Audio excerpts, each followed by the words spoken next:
नमस्कार, मैं हूं अखिलेश पांडे और आप देख रहे हैं सी न्यूज़ भारत। वक्त हो चुका है न्यूज़ बुलेटिन का। खबरों के इस बुलेटिन में सबसे पहले हम बात करेंगे आगरा की, जहां बड़े धूमधाम से मनाई गई भगवान महावीर की जयंती। साथ ही आपको दिखाएंगे कि क्यों बुलंदशहर के भाजपा जिला कार्यालय में महेंद्र सिंह प्रजापति ने की प्रेस कॉन्फ्रेंस। इसके साथ ही आगे बढ़ेंगे और जानेंगे कि कहाँ रोडवेज बस ने ई रिक्शे को मारी टक्कर। और भी तमाम खबरों पर आई विस्तार से करते हैं चर्चा। भव्यता के साथ निकाली गई भगवान महावीर जी की जयंती, जिसमें हजारों की संख्या में नगर के जैन समाज व अन्य समाज के लोग एकत्रित हुए। महावीर जयंती को प्राचीन दिगंबर जैन मंदिर से लेकर रथ के द्वारा नेशनल हाईवे पर स्थित त्रिमूर्ति जैन मंदिर पर आकर पूजा पाठ हुआ, जिसके बाद उसी रथ को वापस दिगंबर प्राचीन जैन मंदिर पर ले जाया गया। इसमें उपस्थित मुख्य अतिथि एतमादपुर से विधायक डॉक्टर धर्मपाल सिंह मौजूद रहे। प्राचीन दिगंबर जैन मंदिर से लेकर महावीर रथ यात्रा में पूरा पुलिस फोर्स मौजूद रहा। महावीर जयंती है, आज के दिन महावीर जयंती है। महावीर का जन्म हुआ, तो हम सब जैन, मतलब पूरे भारतवर्ष के जैन आज के दिन महावीर जयंती मनाते हैं। महावीर जयंती का बड़े पंचायती मंदिर से रथ यात्रा स्टार्ट करते हैं हम एतमादपुर में, और त्रिमूर्ति जैन पार्क तक ये रथ यात्रा जाती है। बहुत बढ़िया कार्यक्रम होता है, हर जगह बनता है, जगह जगह शहरों में, कस्बों में, गाँव में, देहातों में, सब जगह महावीर जयंती आज के का प्रोग्राम है। कहाँ से कहाँ तक निकाला जाए? ये महावीर जयंती पूरे भारतवर्ष में एक ही दिन मनाई जाती है। ये जो है तृतीया एकादशी के दिन पूरे भारतवर्ष में, चाहे कहीं पर, चाहे छोटा पर काम हो चाहे बड़ा शहर हो, आज के दिन जैन श्वेतांबर एक ही दिन पूरी महावीर जयंती। और महावीर भगवान का उद्देश्य है जियो और जीने दो, सभी लोग अपने आप जिएं और किसी को परेशान ना करें, मांस मदिरा का सेवन ना करें। ये भगवान का उद्देश्य है जिसको हम सब लोग पालन करें। और भी सारे समाज से निवेदन है इससे दूर रहें और इसका पालन करें। भगवान महावीर जयंती के अवसर पर मैं अपनी एतमादपुर की समस्त जनता को बहुत बहुत बधाई देता हूँ। भगवान महावीर जी के चरणों में निवेदन करता हूँ कि कृपा हमारी विधानसभा पर बनी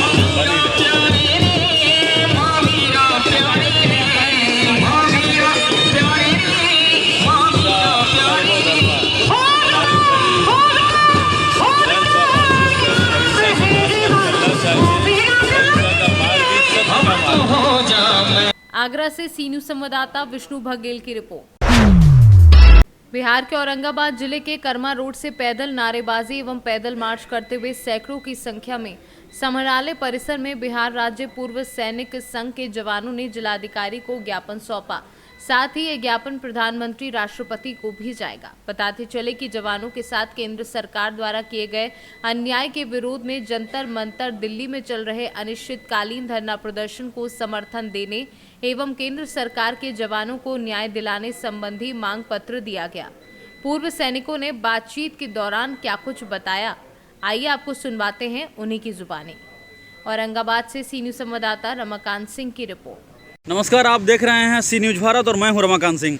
तो मैं अभी मौजूद हूं बिहार के औरंगाबाद ज़िले के समरालय परिसर में। यहां पर हमारे साथ कुछ बिहार राज्य पूर्व सैनिक संघ के जवान हैं। इनसे जानते हैं कि ये जो यहां पर आज ज्ञापन ये लोगों ने यहां जिलाधिकारी को दिया है, जिसमें 1 रैंक 1 पेंशन के बारे में जो है बातें कही गई है, और उसके लिए जो है इन्होंने सरकार को घेरा है। जिलाधिकारी को इन्होंने जो पत्र दिया है, आखिर जानते हैं कि आखिर इसका क्या उद्देश्य है। नमस्कार, मैं डॉक्टर टीके सिंह, बिहार राज्य पूर्व सैनिक संघ आपका स्वागत करता है। बिहार राज्य पूर्व सैनिक संघ 1 रैंक 1 पेंशन में व्याप्त असमानता और व्याप्त उसमें व्याधियों को लेकर पूरे देश में देशव्यापी आज का ज्ञापन दिया जा रहा है, और उसमें व्याप्त त्रुटियों को लेकर हम लोग ज्ञापन दे रहे हैं। तो इतनी बड़ी असमानता है अधिकारियों और जवानों के बीच में, उसको दूर करने का प्रयास किया जा रहा है इस ज्ञापन के माध्यम से। और ये ज्ञापन राष्ट्रपति, माननीय प्रधानमंत्री, रक्षा मंत्री और तीनों सेनाध्यक्षों को दिया जाएगा डीएमजी के माध्यम से। उसी के लिए हम लोग सारे लोग यहाँ पे एकत्रित हुए हैं। सर्विस में है उनका भी मनोबल डाउन होगा और अब अच्छी तरह के काम हम नहीं कर पाएंगे। सेना जो है लगातार जो है सरहद पर जो है सेवा देती है, और सेवा के बाद जो है वो सरकार से लड़ाई लड़े, जनता से लड़ाई लड़े, ये कितना दुखद है। बहुत दुखद की बात है। पहले तो हम मीडिया चैनल को अपने संघ के माध्यम से शुक्रिया कर रहे हैं, क्योंकि हम लोग की बात सरकार तक पहुंच नहीं रही है।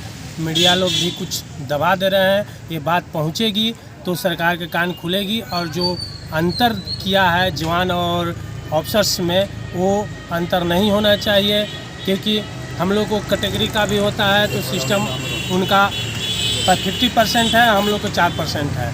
तो हम लोग तैनात सेना पर रहते हैं, कैजुअलिटी हम लोग को ज़्यादा होता है, मिलना चाहिए हम लोग के। वो सब पदाधिकारी अपना ले चुके हैं। बिहार राज्य पूर्व सैनिक संघ उपाध्यक्ष संजय कुमार। क्या लगता है ये जो सभी लोग जो है आज जो है जिलाधिकारी को ज्ञापन सौंपे, तो ज्ञापन सौंपने का क्या उद्देश्य है? ज्ञापन सौंपने से बहुत उम्मीद है डीएम साहब से कि हम लोग के जो मांगे हैं सुनेंगे और जल्द ही इस पर कार्रवाई होगा, और ये मांगे जो है ऊपर तक चला जाएगा, राष्ट्रपति के पास भी जाएगा, प्रधानमंत्री जी के पास भी जाएगा ये मांगे। और 20 फरवरी से जंतर मंतर पे हमारे भूतपूर्व सैनिक धरने पर बैठे हुए हैं, संघर्ष जारी है, ज़रूर न्याय मिलेगा, उसके लिए लड़ाई जारी रहेगा। जय हिंद सर। क्या लगता है सेना के जवान जो है लगातार सरहदों पर जो है देश की सेवा करते हैं, और सेवा करने के बाद जो ये पेंशन की प्रक्रिया है, इसमें कहीं ना कहीं सरकार की भी कमी है, और जो विभाग आपका है विभाग की भी कमी है, उसको कैसे मानते हैं? मानते हैं मैं इस तरह से, सबसे पहले तो मैं आपके मीडिया कर्मी एवं आपके चैनल को मैं अपने संघ की तरफ से शुक्रिया अदा करता हूं, जो आप लोगों ने इतना कीमती समय निकाल करके हम लोग के साथ में खड़े होकर के इस आवाज़ को आगे की ओर बढ़ाने का कार्यक्रम रखे हैं। इसके लिए मैं आप लोग का धन्यवाद करता हूं। सबसे पहली बात यह है कि जो हम लोग अभी सैनिक जितने भी रिटायर होकर के यहाँ पर आए हैं, हमारे और जो है नीचे जो है सबऑर्डिनेट अभी जो यहाँ पर जो काम कर रहे हैं बॉर्डरों के ऊपर, उनको भी ये आवाज़ मिल चुकी है कि हमारे लिए हमारे पूर्व सैनिकों ने इस तरह की आंदोलन को छेड़ रखे हैं, और हमें इस माध्यम से हमको भी ज़रूर न्याय मिलेगा। आप लोग जो लड़ाई लड़ रहे हैं, तो आने वाले सैनिकों को कितना लाभ पहुंचेगा? बहुत ज़्यादा मिलेगा, बहुत ज़्यादा मिलेगा। और मैं यही आप लोगों को भी अवगत कराना चाह रहा हूँ कि जो सेना के अंदर। आगरा से सी न्यूज़ संवाददाता विष्णु बघेल की रिपोर्ट। बुलंदशहर के भाजपा जिला कार्यालय पर प्रेस कॉन्फ्रेंस का आयोजन किया गया, जिसमें भाजपा पिछड़ा वर्ग महामंत्री महेंद्र सिंह प्रजापति ने प्रेस वार्ता कर बताया कि 2024 के चुनाव आने वाले हैं। इसी को लेकर ये कॉन्फ्रेंस रखी गई है। पिछड़ा वर्ग कार्यकर्ता गांव-गांव जाकर भाजपा की उपलब्धियां जनता को बताएंगे। जो भी काम सरकार ने किए हैं वह हर काम जनता के बीच जाकर जनता को बताया जाएगा, और इसी तरह वोट मांगने का भी काम किया जाएगा। और हमें विश्वास है कि जनता हमारे साथ है, और 2024 में भाजपा एक बड़ा बहुमत लेकर अपनी सरकार फिर से बनाएगी। मैं महेंद्र सिंह प्रजापति, क्षेत्रीय महामंत्री, भारतीय जनता पार्टी, पिछड़ा वर्ग मोर्चा, पश्चिम क्षेत्र, मेरठ। आज आप बुलंदशहर में प्रेस कॉन्फ्रेंस कर रहे हैं जी, इन मुद्दों पर प्रेस कॉन्फ्रेंस कर रहे हैं, उसके पीछे मकसद क्या है? मकसद जो काम भारतीय जनता पार्टी ने अपनी सरकार होते हुए काम किए हैं, उन कामों को लेकर के हम भारतीय जनता पार्टी के सभी कार्यकर्ता, पिछड़े वर्ग के मोर्चे के कार्यकर्ता आम घर घर और गांव-गांव जाकर के अपनी जो हमने उपलब्धि पिछड़े वर्ग के लोगों को की है उनका हम बताएंगे। और उसके आधार पर आने वाले समय में नगर पालिका है और लोकसभा का चुनाव है, हम इन सब में अपने काम के आधार पर विजयश्री हासिल करने के उद्देश्य से हम ये काम। बुलंदशहर से सी न्यूज़ संवाददाता उपदेश चौहान की रिपोर्ट। सिद्धार्थनगर जिले के विकास खंड बर्डपुर क्षेत्र के ग्राम पंचायत बर्डपुर नंबर 13 के मधुबेनिया में प्राथमिक एवं माध्यमिक विद्यालय पर स्कूल चलो अभियान एवं संचारी रोग नियंत्रण जागरूकता का रैली निकाली गई। जागरूकता अभियान को ग्राम प्रधान एवं प्रधान संघ ब्लॉक अध्यक्ष वजहुल कमर ने हरी झंडी दिखाकर रैली को रवाना किया, जिसमें विद्यालय के छात्र एवं छात्राओं ने बढ़ चढ़कर हिस्सा लिया। जागरूकता रैली विद्यालय से होकर मधुबेनिया चौराहे एवं गांव में जाकर लोगों को जागरूक किया, और अभियान में प्रधानाध्यापक शब्बीर अनवर अंसारी, सह अध्यापक अनिल यादव एवं सभी अध्यापक और अध्यापिका मौजूद रहे। सिद्धार्थनगर से सी न्यूज़ संवाददाता धर्मेंद्र कुमार की रिपोर्ट। सुल्तानपुर गबड़िया ओवरब्रिज के ऊपर रोडवेज बस ने ई रिक्शे को मारी टक्कर। बस के टक्कर से आपस में भिड़े दो ई रिक्शे पर सवार लगभग आधा दर्जन सवारियों में मची भगदड़। रिक्शे पर बैठी सवारियों में एक महिला घायल हो गई। घायल महिला को राहगीरों की मदद से जिला चिकित्सालय पहुंचाया गया। जिला चिकित्सालय द्वारा बताया गया कि महिला को मामूली चोटें आई थी। महिला को चिकित्सकों ने इलाज कर घर भेज दिया है। बताया जा रहा है कि रोडवेज बस की अचानक ब्रेक फेल हो गई, जिसकी वजह से बस ई रिक्शा में टकरा गई। सुल्तानपुर से सी न्यूज संवाददाता शिव प्रसाद मौर्य की रिपोर्ट। जनपद औरैया फफूंद थाना क्षेत्र अंतर्गत जैतपुर निवासी शेखर शुक्ला पुत्र बृजकिशोर शुक्ला पर पुरानी रंजिश को लेकर दिन दहाड़े सड़क पर गोली मारी गई। गांव में हड़कंप मच गया। वहीं क्षेत्र में दहशत का माहौल है। सूचना पर पहुंची पुलिस ने घायलों को अस्पताल पहुंचाया है। प्राथमिक उपचार के बाद घायल को कानपुर के लिए रेफर किया है, जहां उसकी हालत गंभीर बनी हुई है। पुलिस के आला अधिकारी मौके पर पहुंचे, गांव में जांच पड़ताल पूरी की। पूरा मामला फफूंद थाना क्षेत्र के जैतपुर गांव का है। पुलिस अधीक्षक औरैया चारू निगम ने घटनास्थल पर पहुंचकर घटना का जायजा लिया और अपराधी को पकड़ने के लिए टीमें गठित कर दी हैं। लोगों की माने तो घायल की हालत अब भी नाजुक बनी हुई है। औरैया से सी न्यूज संवाददाता नीरज कुमार सिंह की रिपोर्ट।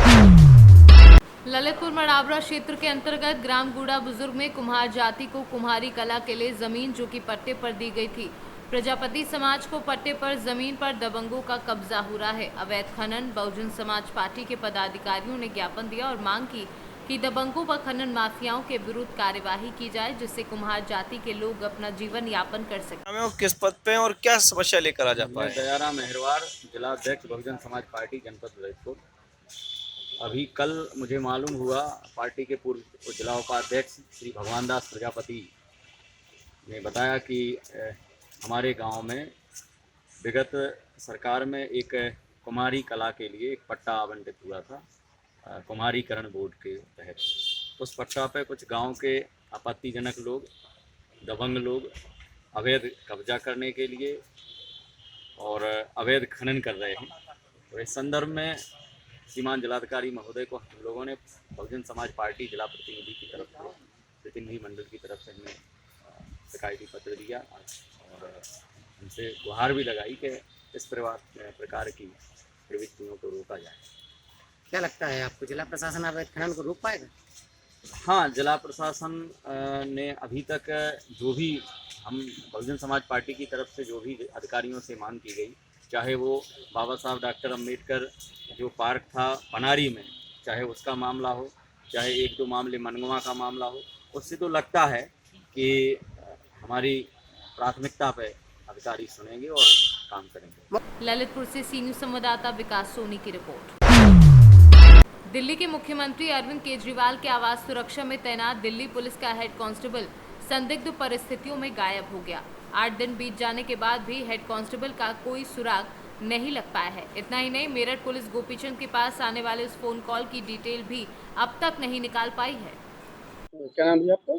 मेरा नाम आदित्य मौर्य। आदित्य, क्या मामला हुआ, कैसे गायब हुए आपके भाई?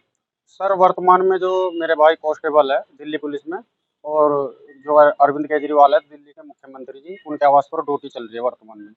तो घर पर छुट्टी लेकर आए थे 13 तारीख से 7 तारीख तक की। तो 26 में वे घर से बस 15 मिनट के लिए मेरी भाभी से कह के निकले कि तो 15 मिनट में वापस घर लौट रहा हूँ। और उसके बाद थोड़ी देर बाद ही फ़ोन स्विच ऑफ हो गया। उसके बाद हमें कोई सुराग नहीं लगा भैया का। तो हमने तत्काल सूचना थाना सरदनों को दी। उन्होंने अपने ट्रेस वगैरह पे नंबर लगवा दिए गए, लेकिन आज 8 दिन हो गए, हमें कोई भैया का पता नहीं लगा है। अच्छा, क्या किसी पे कोई शक, किसी को रंजिश? इस प्रकार की कोई संभावना नहीं, किसी से कोई लड़ाई झगड़ा नहीं है। किसी को कोई फोन आया? नहीं, बस एक कॉल आई थी भैया से कि जल्दी आ जा जल्दी आ जा। मैं आ लिया 10 मिनट में, घर से कहकर 10 मिनट में वापस आ रहा हूँ। किसका फोन था? फोन का उसका पता नहीं है, क्योंकि फोन उसके बाद बंद हो गया। भैया वापस नहीं आए जो पता लगता। तो भैया गए कैसे थे? किसी गाड़ी से गए थे, पैदल गए थे? बाइक थी, मोटरसाइकिल थी भैया की। तो यूनिफॉर्म में थे? नहीं, विदाउट थे, घर की ड्रेस में। भैया का क्या नाम था, कब से पहुंचते वहाँ पे? ये तो भैया को तो 10-12 साल हो गए ड्यूटी करते हुए दिल्ली में। क्या नाम भैया का? गोपीचंद। अब यहाँ मेरठ में शिकायत की आपने? हाँ जी। जी जी। क्या कहा पुलिस ने? आश्वासन दे रखा है, नो ट्रेस वगैरह पे नंबर लगा दे, जो भी क्वालिटी लाइन वगैरह किसी की निकलेगी उनको अरेस्ट वगैरह करेंगे, उनसे पूछताछ करेंगे। दिल्ली बात हुई आपकी? दिल्ली, हाँ, दिल्ली गए थे, जहाँ पर भैया की आवास पर ड्यूटी चल रही थी। वहाँ भी सूचना मिली कि छुट्टी लेकर चले गए थे। यहाँ पर जो कंप्लेंट होगी वो 7 तारीख के बाद होगी, अगर रवानगी नहीं होती, वापस में नहीं आते। तो वहाँ तो किसी को दुश्मनी थी? नहीं भैया की ऐसा कोई नहीं था, भैया का नेचर बहुत अच्छा था। और कौन कौन है फैमिली में? फैमिली में हम 5 भाई है, 3 भाई की शादी हो रखी है, 2 भैया के लड़की है, 1 लड़का है। अच्छा, किसी और जैसे कोई दुश्मन तो नहीं? कोई इस प्रकार की कोई संभावना नहीं है। मेरठ से सी न्यूज़ संवाददाता नवनीत कुमार की रिपोर्ट। रोहतास जिले के सासाराम प्रखंड अंतर्गत धौड़ाट गांव के सिवान में लगे गेहूं के खेत में लगी लगभग आग से 20 हेक्टेयर से ज्यादा खेत के गेहूं जलकर राख हो गए। किसानों को चिंता सताने लगी कि जिस गेहूं के उपज से लिए हुए कर्ज को भरा जाता है, लेकिन जल जाने से किसानों की मुश्किल बढ़ गई। किसानों को चिंता सताने लगी कि जिस कर्ज को लेकर गेहूं की बुआई की थी, अब कैसे भरा जाएगा वे कर्ज। जानकारी है आप लोगों को? आग कैसे लगा सर, अभी तक तो कोई जानकारी नहीं है, लेकिन यहाँ पे काफ़ी मात्रा में गेहूं का नुकसान हो गया है। लमसम 50-60 बीघा से ज़्यादा ही गेहूं जल गया है। देख ही रहे, आपके सामने दिख रहा है, पूरा सिवान हम लोग का जल के राख हो गया है। कौन सी जगह पर लगा है? ये आदर्श ग्राम पंचायत ढौडार के सिवान है, गोड़ेला पहाड़ से पूर्व के पश्चिम के साइड में। कुछ जानकारी प्रशासन को भी दिया गया है क्या इसके लिए? प्रशासन को भी दिया गया है और अग्निशामक को भी जानकारी दिया गया है, लेकिन अभी तक अग्निशामक हम लोग के पास पहुँचा नहीं। लोगों के बहुत प्रयास से तो इतना कुछ बचा है, बाकी अभी तो आग देखिए उधर लगा हुआ है, लोगों के द्वारा बुताया जा रहा है। अग्निशामक अभी तक पहुंचा नहीं है हम लोग के पास। क्या नाम है आपका? ब्रिजेश कुमार मौर्य। कौन है? हम किसान हैं। रोहतास से सी न्यूज़ संवाददाता पंकज कुमार की रिपोर्ट। फिलहाल के लिए इस न्यूज़ बुलेटिन में बस इतना ही। देश दुनिया की तमाम खबरों के लिए देखते रहें सी न्यूज़ भारत, और खबर आपके साथ, आपके हाथ।